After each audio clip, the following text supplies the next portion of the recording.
How much can really US foreign policy be shaped by one ally? The decision rests with the President of the United States. What timelines is Tehran working with? Who really holds the advantage of time at the moment, Ali? Time usually works against the bigger and the more advanced power. You have the watches, but we have the time. Are you suggesting there is now one decision maker in Tehran? This is not an easy conflict to solve militarily, Zeina. Welcome to From Cairo to New York, Power and Pressure in a New Middle East. I'm Zeina Soufan, a journalist who has spent more than 3 decades covering the politics, economics, and power shifts shaping this region. Joining me from New York on this first season of the podcast is Ali Soufan, whose work in intelligence, counterterrorism, and geopolitical security has focused on how regional conflicts evolve and how they reshape global dynamics. This podcast comes from a simple idea. The Middle East is no longer waiting to be explained from the outside. It is redefining itself in real time, and the old frameworks of stability, deterrence, and even diplomacy are under pressure like never before. In every episode, we look beyond the headlines at war and negotiation, economics and security, regional power and global competition, not through slogans or fixed narratives, but through strategy, history, and hard questions. Ali and I are also first cousins who have been pretty much shaped by our early years that we spent together in Lebanon, a country that experienced many of the forces shaping the region today. So this conversation is both professional and personal. It is about connecting how the region sees itself and how the world responds to it. Because understanding this moment requires more than headlines. This is From Cairo to New York, Power and Pressure in a New Middle East.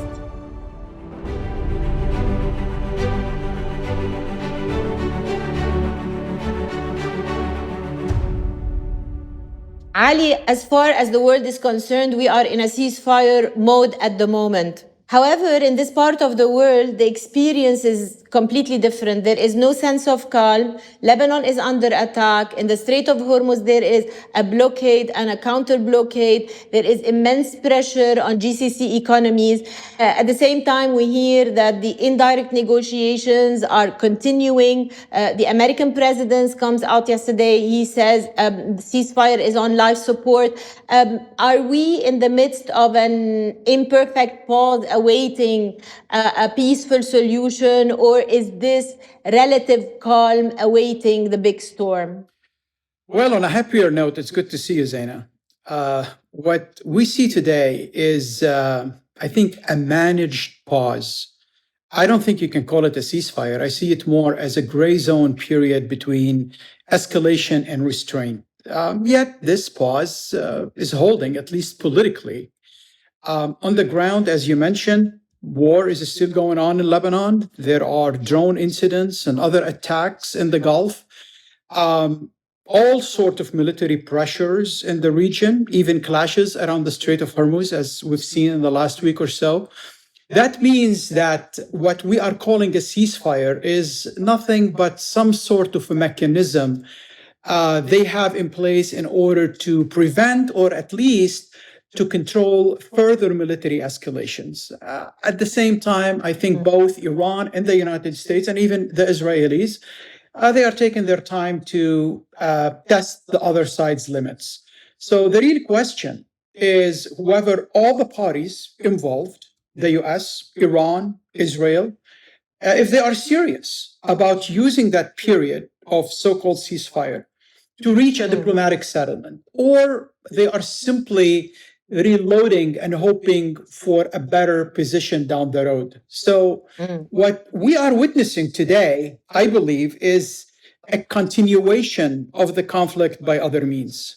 Ali, this truly begs the question about the real intentions of both parties in this war, because while both parties claim they don't want war, at the same time, each of them insists that they are ready for military escalation. What are the real intentions, in your opinion, and what is on the line for each side if talks collapse completely? Well, we have something that's going on now. So far, there is talks. I don't think we can call it negotiations. It's exchange of messages, as you said, through the Pakistanis.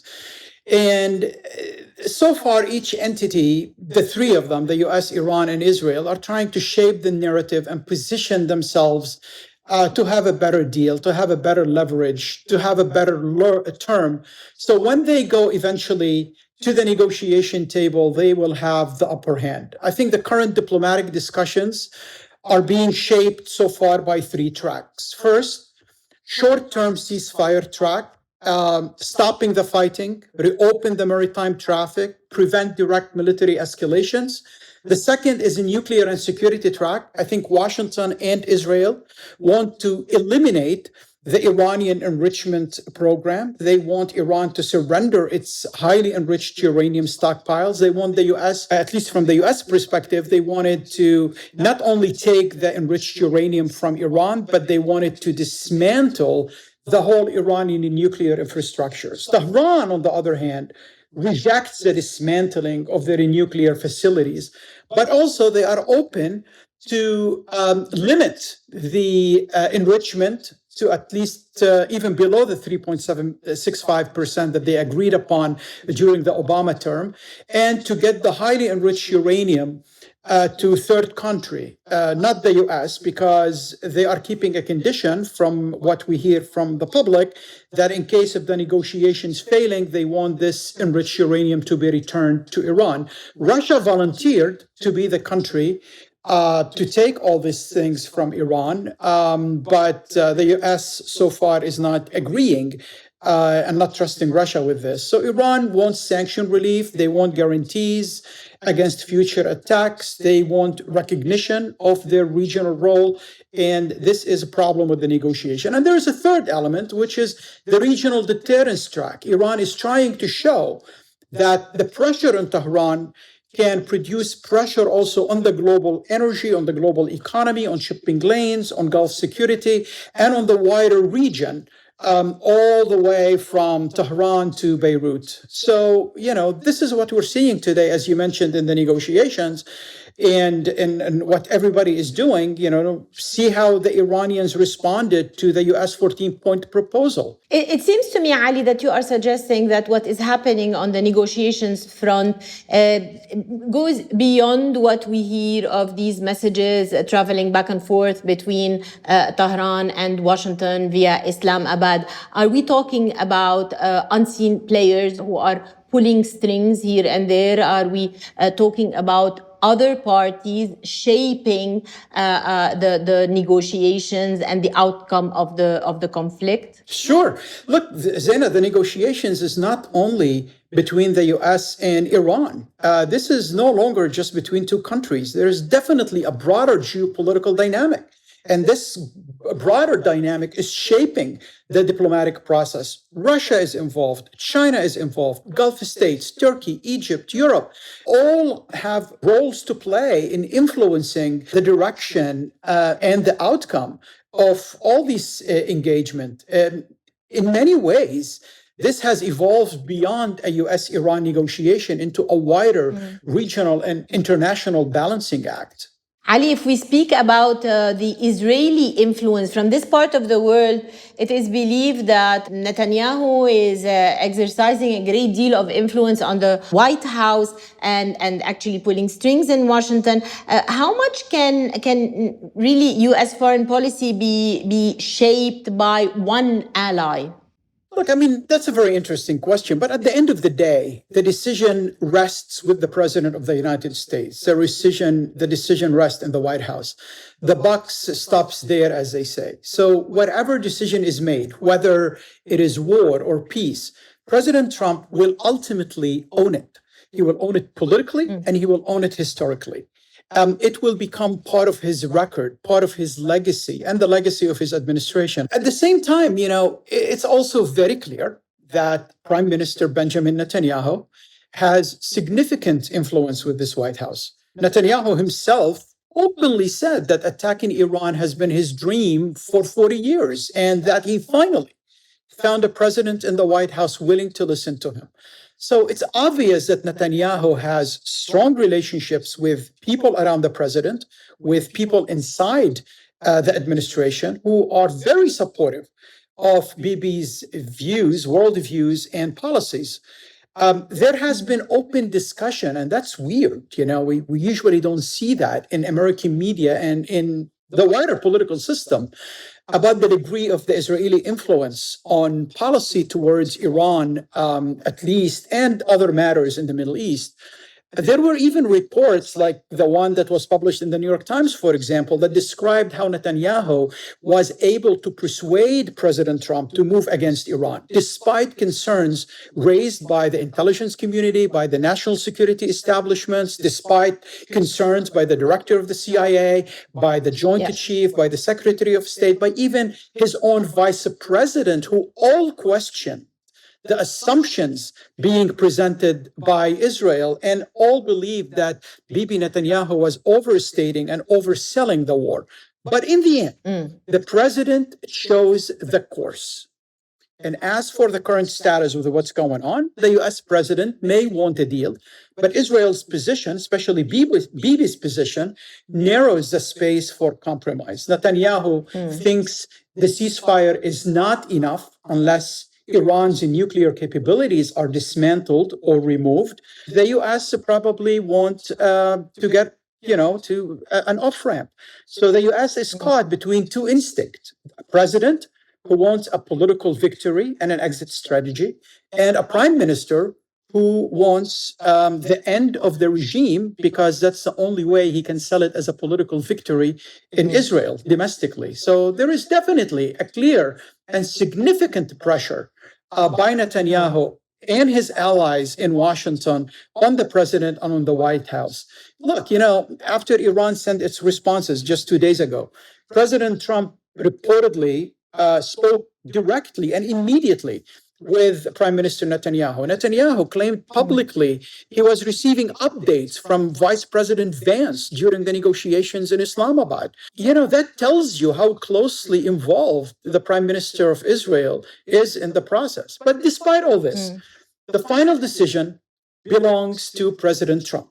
And I think the president himself understands the public perception that Netanyahu is driving the policy. This is why probably 2 days ago, I believe, he put some tweet emphasizing that I only make the decision, nobody else, which is a very weird statement by an American president. You're the leader of the free world, in heaven's sake. It was a very deliberate statement by the president, pushing back against the narrative that someone else is making that decision for him.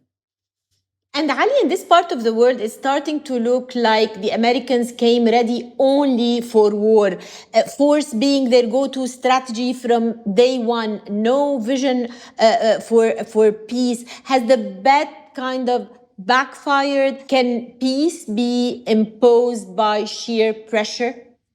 That's a really interesting question, and it goes beyond this war. If you view every problem as a nail, then the only tool you will use is a hammer. That is often the danger with relying on military force. Force, look, can create leverage, can degrade capabilities of your enemies, can push parties more towards negotiations.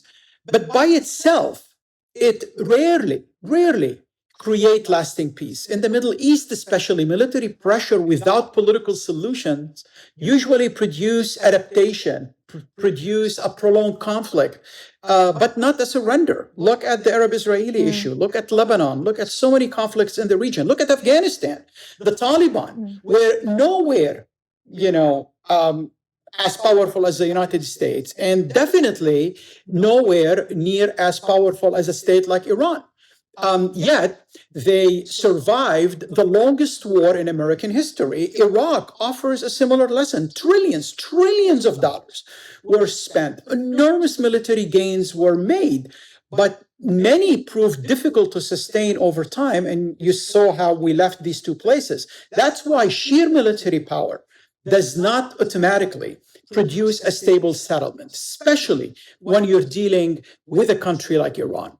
But what are the president's option at the moment, Ali? Because is it still possible for him to declare victory and walk away from this conflict? And if he returns with military escalation, what are his logical options at the moment? Look, I think the White House's strategy at this point is to search for an exit with a fig leaf of victory for the president.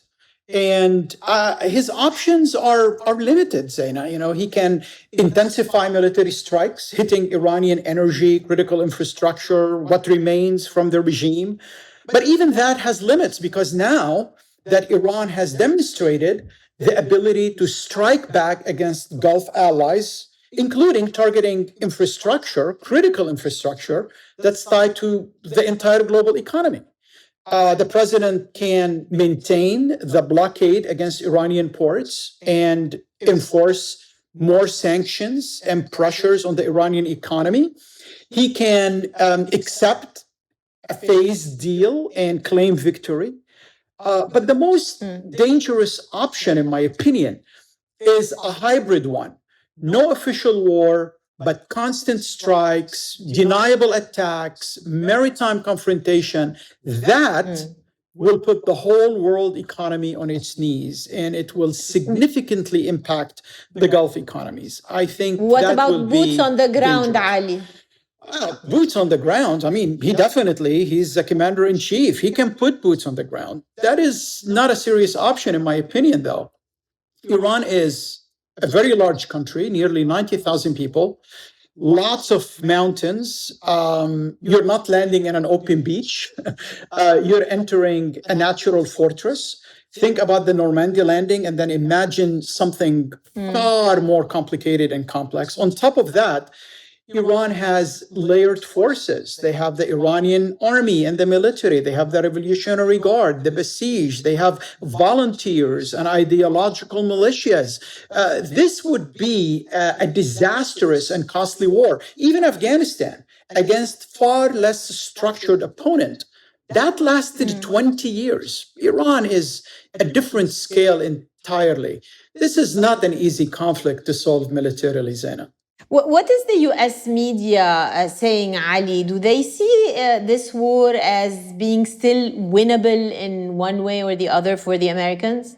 Well, it depends on who you watch or read. Even wars like the ones in Iraq and Afghanistan were very winnable to some in the US media. But I think we started to see that many in the mainstream media, and even in media that's considered traditionally either pro-Trump or pro-MAGA or neocon media, some people started to realize that this is not a winnable war.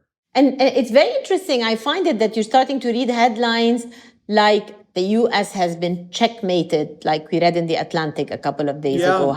And that was written by somebody. How exceptional is this? That's written, the exceptional part of it, that article is written by somebody who is known neocon. This is an individual that is pro the Iraq war. There is no war that he didn't like before.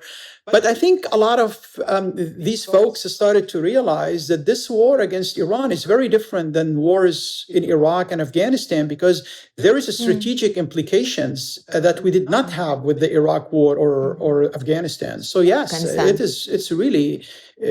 it's very interesting that even within the neocon movement, people are noticing that. Let's shift a little bit and see Tehran's perspective on this whole thing. Now, what timelines is Tehran working with? Are we talking about weeks? Are we talking about months? Can they outlast Washington? And who really holds the advantage of time at the moment, Ali? Oh, that's a really interesting question. But you know what? I go back to history. One thing history teaches us over and over again is that in long conflicts, time usually works against the bigger and the more advanced power.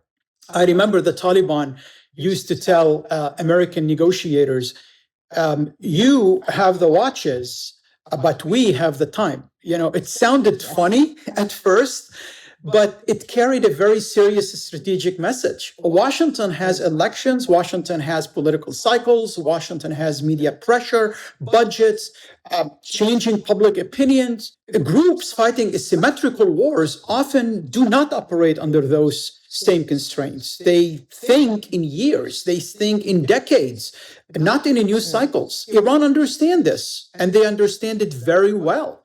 And Iran knows it can never defeat the United States in a conventional military confrontation. Frankly, no one can. The gap in conventional power is simply too large. So instead, Iran developed an asymmetric strategy built around two things: time and geography. Time, because they believe prolonged pressure eventually will exhaust the United States politically and economically.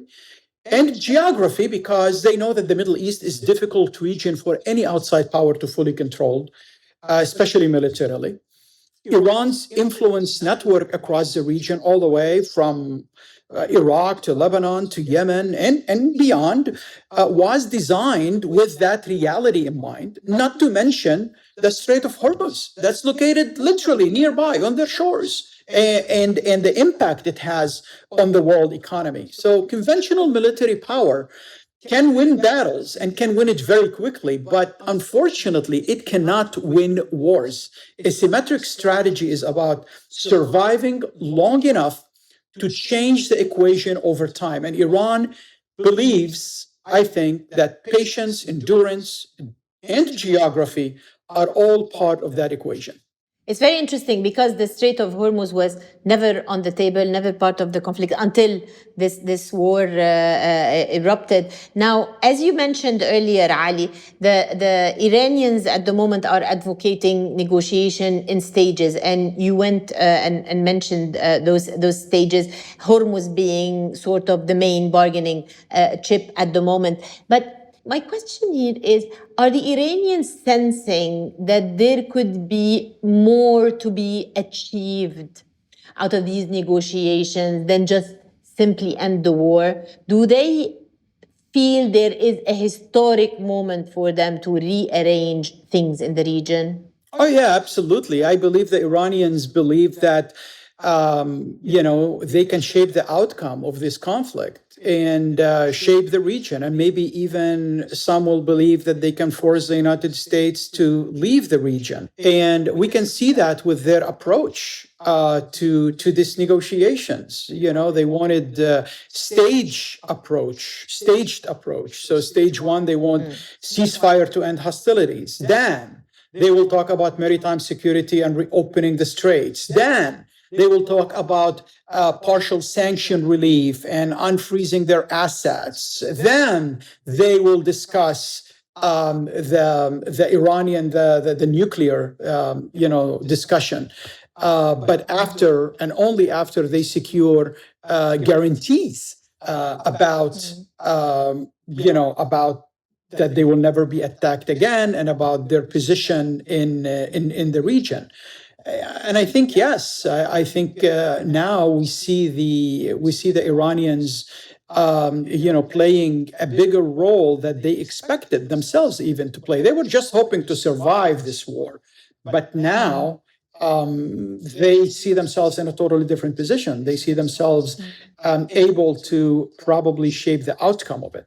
Okay, Ali, where do Tehran's traditional allies in the region fit into the new picture in the making? I mean, there is a general understanding that Hezbollah has been abandoned by Iran in the earlier war. So what is the likelihood of this happening again? Yeah, I agree with you. I think now there is a new regime, more hardliners. Those people in the Revolutionary Guard, they look at these proxies that they have, like Hezbollah and others, are an extension of the core itself, extension of Al-Quds Force. So I think the regional proxy now, their network of regional proxies, or as they call them, allies, remains as important to them today as other strategic deterrence cards that they have, like Hormuz. And those relationships now are part of the Iranian long-term asymmetric strategy. And we can see it all across the region. So I don't think Tehran is prepared to simply give up yet on their allies and their proxies. From Iran's perspective, those networks are not only tools of influence, but also they are part of its whole entire broader security posture, especially with this current leadership that is totally dominated by Revolutionary Guard hardliners. This isn't just policy for the people who are ruling Iran now. It's more a doctrine. And that thinking goes back to Qasem Soleimani. Qasem Soleimani, he built what he is referred to as a circle of fire, a forward defense design and mechanism to keep threats far away from Iranian borders. Lebanon through Hezbollah, Gaza through Hamas, Iraq through the different militias, Yemen through the Houthis. The logic was simple: fight the war there so it never reaches Iran. At that time, not everyone in Tehran agreed. Parts of the civilian leadership, the administrative leadership, the presidency, the foreign ministry, they were cautious. They didn't buy into that plan. They questioned whether Iran should go all in supporting, for example, Hezbollah when they were under pressure, or support the Syrian regime, so preventing it from falling. Their view was that Iran itself should come first. But recent events now shifted that debate. The fall of the regime in Syria, the weakening of Hezbollah in Lebanon, the blows to Hamas in Gaza, and the current war in Iran, the death of their supreme leader, made the current regime realize that, Soleimani was right. When this outer layer collapsed, or at least weakened, Iran was indeed next. That has reinforced Soleimani's argument, especially now with the Revolutionary Guard influence in the current regime stronger than ever. We see that, Zeina, with the current supreme leader, Mujtaba Khamenei. He stated that clearly in his early statements. Now, I know his statements was read on Iranian TV. They were in writing. We don't know where he is, or he's healthy enough to be the supreme leader and to be the leader of Iran. But in what he at least wrote, he appears to be fully committed to the model of Qasem Soleimani. In fact, his language even shifted and evolved towards additional support. This is no longer in his book an axis of resistance, as they used to call it. He's referring to it now more as a front of resistance. And here language matters. Why? Because an axis suggests something like coordination. A front suggests more integration. So he doesn't see them as separate groups with parallel agendas anymore. He sees them as more unified structure moving in concert with Iran. Ali, are you suggesting there is now one decision maker in Tehran, one voice only in Tehran? Because let me tell you, the slow responses that were coming from Iran were interpreted in many places, and even somehow in the region, to be a reflection of some internal chaos. How accurate is this in your view? I mean, some are actually saying that these are sort of carefully calculated moves that have that serve a specific purpose. What's your view on this? Look, as someone who has been studying the Iranian regime and its action, Iran is a very complicated system to understand. I mean, the saying is that it took Khamenei, the father, after the death of Khomeini, more than 10 years to be in full control of the system. We talked earlier about the layered military approach that they have. They also have a layered political system. Very complicated, and sometimes it will take years to understand what's going on over there. And there is a big difference between the Iranian state and the Iranian regime. And within the regime, there are those who don't want to give Trump a win. They do not want to give him an easy headline. They want him to own the political cost of the war. They want the defeat in their mind of the United States to be very visible. And I think now Tehran, it appears to me, feels way more confident after surviving the first wave. From their perspective, they proved that they could absorb the shock and they can remain standing against a power like the United States, against Israel. You can see that in the way they are handling the negotiation. As you mentioned, the recent response to the US proposal. Instead of rushing to answer Washington's 48-hour deadline, Tehran deliberately slowed things down, I believe. The foreign minister took his time, traveled to Beijing, traveled to Moscow. Even he went and consulted with the Omanis, consulted with other regional and global power before they prepared their official response. I think that wasn't accidental. I agree with your assessment on that. The Iranians are essentially saying to us, saying to the US, you have your timelines, we have ours. And Iran wanted to show that it would not negotiate under pressure or appear to be rushed by any US deadlines. At the same time, they are coordinating with powers like Russia, like China. So they are signaling that, Iran does not see itself isolated anymore. It has options. It wanted to demonstrate that it still has diplomatic space. They have strategic partners and they have alternatives. This goes back to the asymmetrical mindset. Let's talk about the wider region, Ali, because the region is not just merely a backdrop to this conflict. We're talking about the Gulf states. We have Israel, we have Lebanon. Every one of them is moving pieces across a very complex chessboard, it seems. Now, let me start with the Gulf states. Do you believe the Gulf states can be effective brokers? I mean, we know there is the Qatari mediation efforts, but some would say Iran is not Afghanistan. Sure. Look, I was in the Gulf recently, and you can feel the anxiety across the entire region. In Saudi Arabia, in Qatar, the UAE, Kuwait, Oman, everywhere. There are real concerns. Economies started to slow. This war is creating lots of uncertainty, lots of anxiety. Gulf states, Zeina, are the true frontline states of this war. Almost everybody wants this war to be over with. They want the escalation, and they want it fast. They are inside the blast radius. Literally, they are inside the blast radius. They are directly exposed. And frankly, Gulf states are paying the biggest price of a war they had nothing to do with. They were not consulted when this started, and they are still not really being consulted on how it ends. As you mentioned, Qatar, Qatar diplomacy goes far beyond Afghanistan.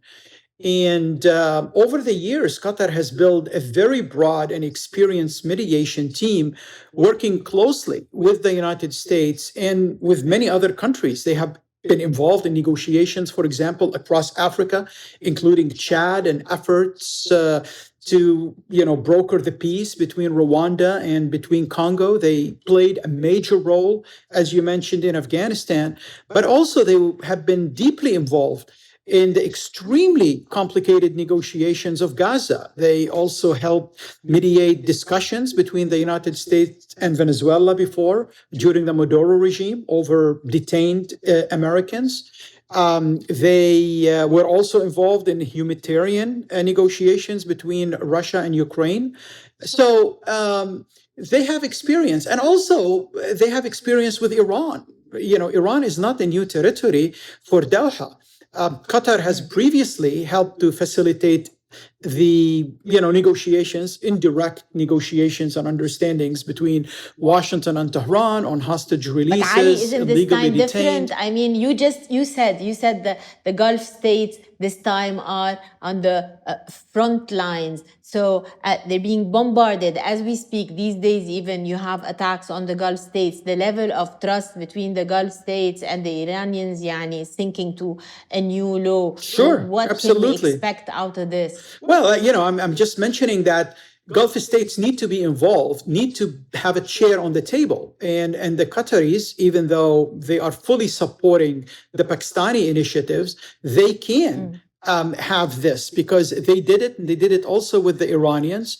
They can speak to Washington, they can speak to Tehran, and heaven's sake, they can speak to Hamas and Russia and a lot of other people with a lot of credibility. So definitely there are serious risks. They have been directly affected economically, militarily. They lost billions of dollars with the hit that the Iranians conducted on Ras Laffan, billions of dollars. But I believe if there is some kind of a strategy for the Gulf state to be involved, if Pakistan or the US ask them, I think they will, even though they paid a lot for their involvement before. Remember, Qatar is the only country that was hit by both Iran and Israel for playing the peacemakers. I think that's why they say blessed are the peacemakers, especially in today's world. It's not an easy job. What role do you see, Ali, for Saudi Arabia at this point? Oh, Saudi Arabia plays an extremely important role. So, however Saudi Arabia goes, the Gulf will go. And I think the Saudis are sensing that there is real danger going on, and things might get out of control. And they see the situation in the Gulf and the situation in the Middle East going in a direction that is not going to be beneficial for Saudi Arabia. That's not going to be beneficial for many of the countries in the region, and they are trying to hedge their interests with Pakistan, with Turkey, even with Egypt. We start seeing these countries extremely concerned about the future and what might the future bring after this war. Are we speaking about a fundamentally different and new approach to the architecture of security in this region? Yeah, absolutely. Because for all these countries, to include Iran, this isn't just about surviving the conflict. I think it is about positioning for what comes next. One of the biggest challenges will be, how do you rebuild the trust within the Gulf, between Iran and its neighbors, and between the neighbors themselves. Countries like Saudi Arabia, Egypt, Turkey, Pakistan, all watching what's happening very closely. Not just the war, but the narratives around the war, which is as important. There is a lot of concerns, whether accurate or perceived, that this escalation might go to some different fronts, might go to Syria, Iraq, Yemen. There are a lot of concerns about shifting ambitions, about what comes after Iran.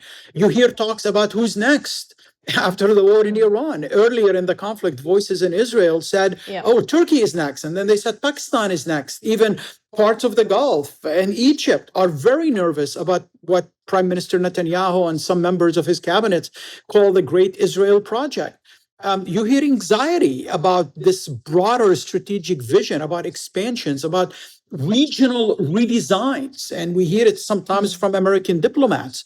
And that anxiety is real, even if the interpretations from country to country differs. So what do you do with that? All these countries going to look for space to reposition, space to engage, space to build new understandings, even with traditional allies and rivals.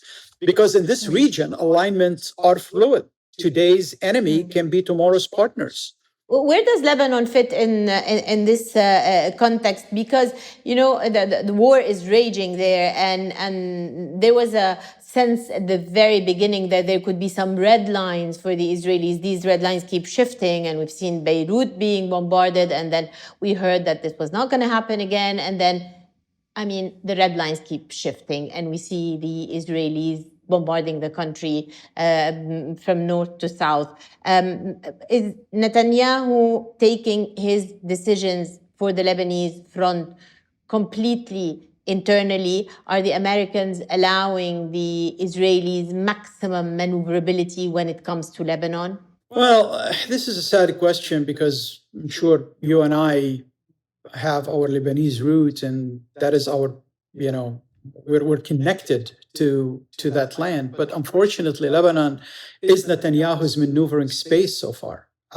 If he is constrained by Washington on Iran, he may preserve pressure in Lebanon. in order to show strength, to show credibility domestically. His decisions are shaped by internal Israeli politics, totally by internal Israeli politics, his personal interests. The military calculations is not going his way, as we've seen, recently. The Israeli army is basically stuck in a quagmire in Lebanon, and I don't think a lot of people will oppose, doing a ceasefire in the country. I mean, a lot of people in Israel, but there are red lines, I believe. A major war in Lebanon might drag Iran indirectly. This will threaten US forces. This can destabilize the Gulf. This can trigger stronger American pressure on Netanyahu himself when it comes to Lebanon and his movement in Lebanon.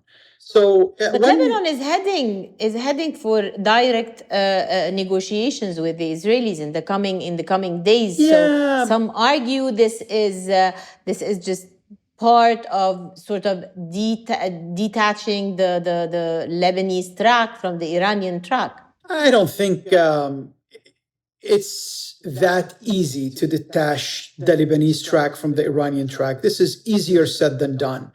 I think Iran, and especially Jabal Amil, which is the ancient name of southern Lebanon, have roots that goes back literally to centuries. Actually, people from Jabal Amil are, scholars from Jabal Amil who made Iran Shia.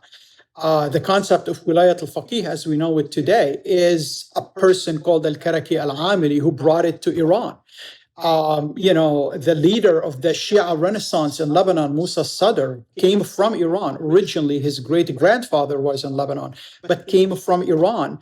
And he impacted Iranian Lebanese politics and Shia politics for generations to come. The first defense minister for Iran was the military commander of Amal movement that was established by Musa Sadr. So there are significant political, cultural, historic relationship between the Shia of Lebanon and between Iran. And this is way more complicated than even the conflict that we see in Lebanon today. But Lebanon is moving towards direct talks with Israel, the Lebanese government at least. And this is significant. It suggests that the Lebanese state is trying to reclaim agency from Hezbollah and separate national interests from Iran's regional strategy. And this is a very positive move. But Hezbollah is still part of Iran's deterrence, of Iran's plans. So southern Lebanon cannot be completely detached unless Hezbollah's military role is addressed. Because yes, there is negotiations going on in Washington, D.C., but who can have... And they're going to address the disarmament of Hezbollah. They can address it, but can they do it? The Israeli army by itself and all its power cannot do it. This is going to create a civil war in Lebanon. And I think the Lebanese army and the commanders of the Lebanese army and many people in the Lebanese government know that. And that's why, the Lebanese president is kind of like pulling back on, I want to go and meet anyone in order to have peace. And now, maybe this is not time for a meeting. Because look, let's be clear. Not everything in southern Lebanon is dictated by Iran. Hezbollah was born in 1984, largely in response to earlier events in 1982. What happened in 1982? Israel invaded Lebanon all the way to Beirut. Before that, in 1978, Israel invaded all the way to Al-Litani River. We have problems between Israel and Lebanon goes back to 1948, goes back to the 60s. Actually, the whole idea that the Israeli border should be on the Litani River goes all the way back to Ben Gurion when he was the prime minister. So there are deep local drivers to the conflicts. But over time, those local dynamics merged with the Iranian strategy. Hezbollah found a sponsor and an ally. Iran found a forward arm. And today the relationship is deeply embedded. So yes, the Lebanese state would like to separate this situation from Iran, but also the Lebanese state understands that at least 10% of its land, some claim because of the efforts of Hezbollah, is now being totally destroyed and occupied by Israel, and there is no ceasefire, and they have also public opinion in Lebanon. Will we go and shake the hand of Benjamin Netanyahu in DC when you have more than 1 million Lebanese living on the streets with no ceasefire, even though the US president has been talking about a ceasefire in Lebanon? So the situation is way more complicated. Yes, it has a lot to do with Iran, but also it has a lot to do with Lebanon. It has to do with dynamics that existed before the even Iranian regime took over Tehran in 1979. Ali, and even beyond the region, this conflict seems to have global implications. There's a global angle to it. Right now, we look at the Chinese, and one sense is that China is positioning itself as the adult in the room, sort of. But can Beijing, realistically speaking, steer the course? Well, I think they will definitely see an opportunity, both them and the Russians, an opportunity to stress, maybe even crack the American system that has defined global order since World War II. You know, that system was built not only on force, but on trust and on credibility. It was built on rules, on norms, on alliances, on shared interests. You know, the US after World War II build an invisible empire that was held together by trust as much as power, by rules as much as order.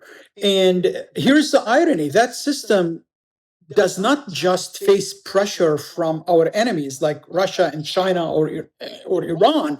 It's also being questioned from within, within the West itself. Debates over alliances, trade tensions, tariffs, Greenland, Canada, strains with Europe, with NATO, even within the Five Eyes, the five intelligence agencies or the five countries that compose an intelligence sharing like we don't see with any other countries, which is Canada, US, England, New Zealand, and Australia.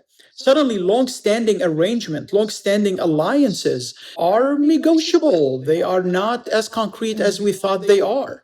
And yes, China definitely see an opportunity. They are doubling down on their relationships with the Iranians. So is Iran doubling down on their relationship with the Chinese. For Beijing, Iran is a critical node in the Belt and Road Initiative. So they are extremely important for the Chinese plans, geographically, economically, politically. And if that knot collapses, the entire corridor from Asia to the Middle East to Europe might face disruption.